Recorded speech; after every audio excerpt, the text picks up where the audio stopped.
as balsas marítimas dele estão a bordo.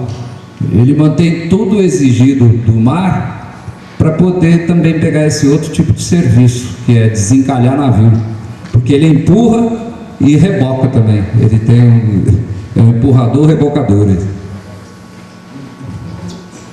Essa é uma vista geral de um comboio de minério com 9 balsas.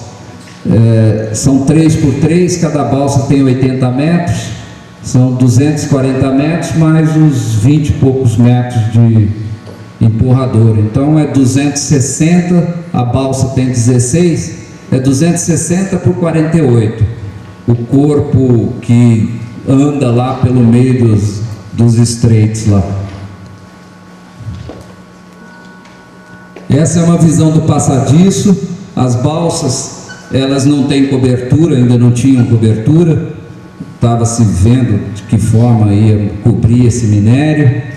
Muita da água que você vê aí é água de chuva, porque ela anda, quando anda vazia, vai enchendo d'água, né? Então tinha que jogar bomba, aquelas bombas submersíveis, e ela esgotava a água dos porões. Esse que é o detalhe da balsa acoplável, tá vendo? A balsa matriz, ela recebe o empurrador. Então aqui é a proa do rebocador dentro da balsa matriz. E 2 cilindros saem pelo casco do empurrador e tem seis opções ali. A própria balsa tem um tanque chamado tanque de lastro, que você pode encher d'água para ela afundar um pouquinho, pode tirar água para ela para acertar direitinho onde ela vai engrasar. Esse daí, após a manobra de zigue-zague, nós conseguimos romper um cabo de aço 7/8, e nessa manobra nós mantivemos todo mundo longe, porque chicotada de um cabo desse é muito perigoso. Tanto é que essa manobra não executamos mais, propusemos que fosse feito um zigue-zague modificado. Ele ia, parava, aí fazia o zigue, parava, depois fazia o zague, porque fazia o zigue-zague detonava aí a amarração toda.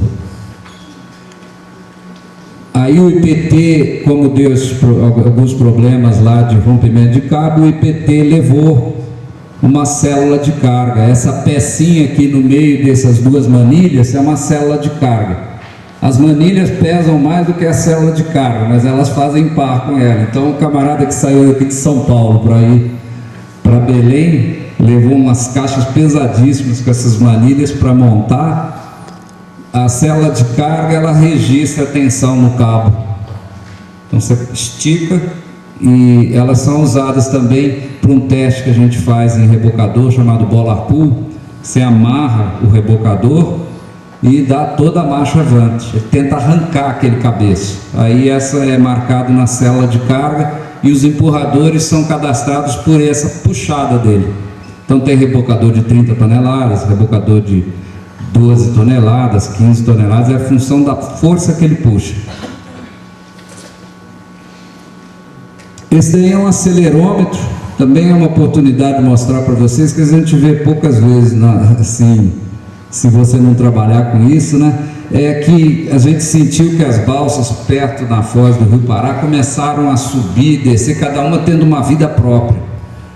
E aí, com o acelerômetro que foi montado pelo Instituto de Pesquisas Tecnológicas, ele mede a aceleração nos 3 eixos ortogonais, para cima, para o lado e para o outro lado. Então ele vai vendo quais acelerações são maiores, para você até prever melhor a amarração. Aí uma ideia da utilização de carta náutica, que às vezes o pessoal aprende aí a carta e realmente tudo é plotado na carta, até as paradas bruscas, todas as manobras que a gente fazia eram plotadas na carta para depois você fazer o comentário, tudo. Aí a carta número 300, a gente usava 300 e a 304. Acho que tem mais um aí. Esse aqui é o limite da navegação. É o farol de Simão Grande, Ponta de Itaipu, é o limite da navegação de águas interiores. A partir desse alinhamento, você está em águas marítimas. Então, as embarcações que estão autorizadas a andar em área 2, as áreas interiores são divididas em área 1 e área 2. A área 1 são as áreas de navegação interior mais seguras. A área 2, as que têm ondas já. Então, a foz do Rio Pará já tinha ondas. É o limite da área 2. A partir daí é marítima. Aí só pode ser embarcações enquadradas como embarcações marítimas, como aqueles 2 empurradores lá. Eu acho que aí é o slide de... Antes de soltar esse daí, eu só queria falar um finalzinho sobre hidrovia Tietê-Paraná, que é a palestra, na verdade, a palestra do professor Fusca, sobre toda essa parte da intermodalidade daqui do trecho da hidrovia Tietê-Paraná. Então, eu só quis fazer essa introdução, primeiro da experiência lá do norte. O que está acontecendo aqui em termos de hidrovia para a gente? Hoje se fala em carga de retorno, por exemplo, Três Lagoas está se processando madeira. Então, uma ideia: os comboios que levam madeira, eles se adequam a voltar com celulose. Então passa a ter uma carga de retorno. Esse é um primeiro parâmetro que está caminhando para isso. Outra entrada de novos atores aí é o caso do comboio da Transpetro, que vão transportar etanol. E como é que a gente consegue fazer comparações de comboios se tem potências diversas, velocidades diversas, cargas diversas? Tem alguns parâmetros, como por exemplo, o coeficiente de performance, que você entra com a potência do empurrador, embaixo a carga transportada e a velocidade. E você consegue fazer, pelo menos para níveis gerenciais, assim, para a empresa conseguir comparar desempenhos, tudo, são ferramentas que dá para desenvolver. Então, vamos para o encerramento. O encerramento é esse. Eu estou à disposição aí, estou próximo aí de vocês. Quem gostar, se interessar, tem bastante material. Isso daqui tudo foi dessas viagens aí com Aramis e tudo. Então tem bastante material aí. Quem quiser trabalhar nessa área. Nós temos gente de logística que se deu muito bem lá, porque o ramo naval e o ramo de logística é muito próximo. As empresas veem com bons olhos o pessoal de logística. E acho que algum de vocês conhece, não sei, o McLaren, um grandão para jogar basquete, tudo. Até no jogo do Interfatec, que foi 98-2 para a Fatec, esse daí foi... O time contrário não conseguia sair do garrafão, graças ao McLaren, né? Ele foi para o norte, deu a cara a bater lá e ele está muito bem. Ele está muito bem.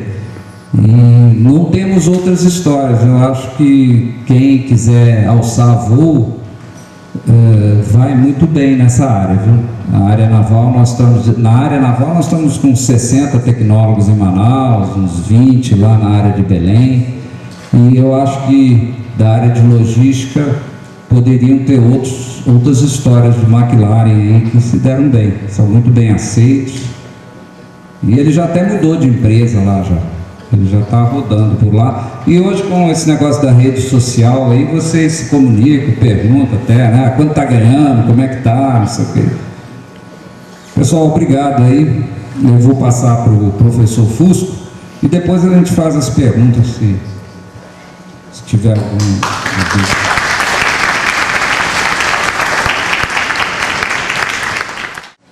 Bom, pessoal, boa noite. Meu nome é José Paulo Fusco, eu sou professor da Unesp de Bauru, da Faculdade de Engenharia. Eu leciono lá nos programas de mestrado e programa de graduação também em Engenharia de Produção. E a minha área, minha área de pesquisa, minha linha de pesquisa é cadeia de fornecimento, gestão de cadeia de fornecimento. Então, logística é como se fosse a estrutura vascular, né, dos sistemas de operações, né? Sem a logística não acontece nada, quer dizer, nenhum sistema de operações consegue funcionar sem que as coisas se movimentem dentro dos atores que formam a rede de operações, né? E o professor estava falando aí a respeito dos profissionais de logística, né? Profissionais de logística, pelo tamanho do Brasil, a gente pode dizer uma coisa, você pode dizer que o problema do Brasil se chama logística, né? Quer dizer, é um país de dimensões continentais, tá certo? E nós não temos outro problema a resolver que não seja a logística, né?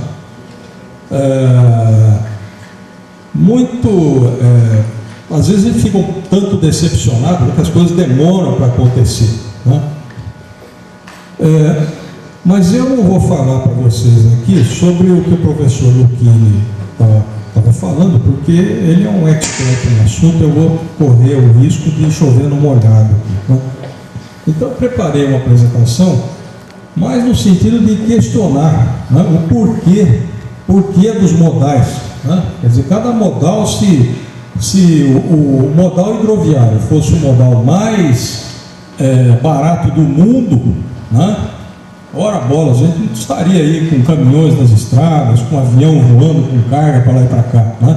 Acontece que o modal hidroviário ele é muito bom, ele é apropriado para certos casos, né?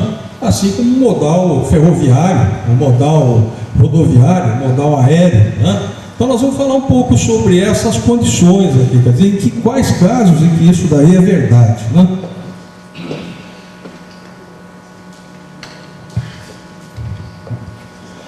Bom, hoje nós estamos vivendo uma época em que tudo muda a velocidades espantosas, né? As redes sociais, né, têm transformado os negócios de uma forma bastante radical, né?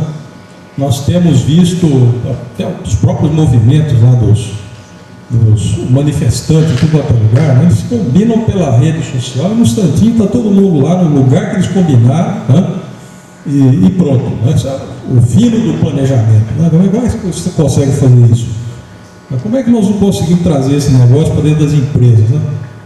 Então uma coisa interessante. Então as empresas elas têm cada vez mais se adequar a esse tipo de negócio, porque os clientes já estão se acostumando, já se acostumaram com esse tipo de atendimento. Então tem certos produtos que o cliente ele só aceita ser tratado de uma determinada forma. E tem outros produtos que ele é mais leniente, ele sabe que leva mais tempo para receber, ele sabe que ele tem que se adequar a certos produtos que o cliente ele só aceita ser tratado de uma determinada forma. E tem outros produtos que ele é mais leniente, ele sabe que leva mais tempo para receber, ele sabe que ele tem que se adequar a determinadas condições das empresas, né? Vou dar um exemplo. Hoje é normal, quem vai adquirir um carro numa concessionária, por exemplo, é normal uma espera de até 15 dias, né? O mercado não fica muito ouriçado quando o tempo de espera chega mais ou menos até 15 dias. Tá? Mas se o cara chegar para você e falar, pô, vai demorar 6 meses, né? Você já começa a ficar meio assim, será que vale a pena? Eu vou comprar outro modelo, vou procurar em outro lugar, né? Existem casos, por exemplo, da indústria siderúrgica, né? A indústria siderúrgica, você não chega lá na usina siderúrgica e compra um quilo de aço.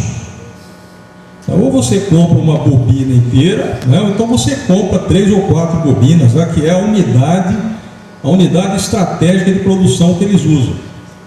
Tá? Não tem jeito de você chegar lá e comprar um quilo de aço. E você vai receber quando? Quando eles puderem entregar, né? Então aí você tem que se submeter você está submetendo, não é a empresa, é o processo de produção. Você vai ter que esperar aquele tempo todo para receber, e não adianta, né? Outra coisa interessante da gente notar é o seguinte: tem uma diferenciação que a gente tem que fazer. Então o desafio nosso aqui é entregar os produtos aos clientes quando, onde, como, na quantidade desejada, de uma forma eficiente em custos. Isso é uma verdade indiscutível hoje em dia. Num país com dimensões continentais, que eu estava falando, que nem o Brasil, né, fica muito difícil fazer. Né? Você tem que ter uma certa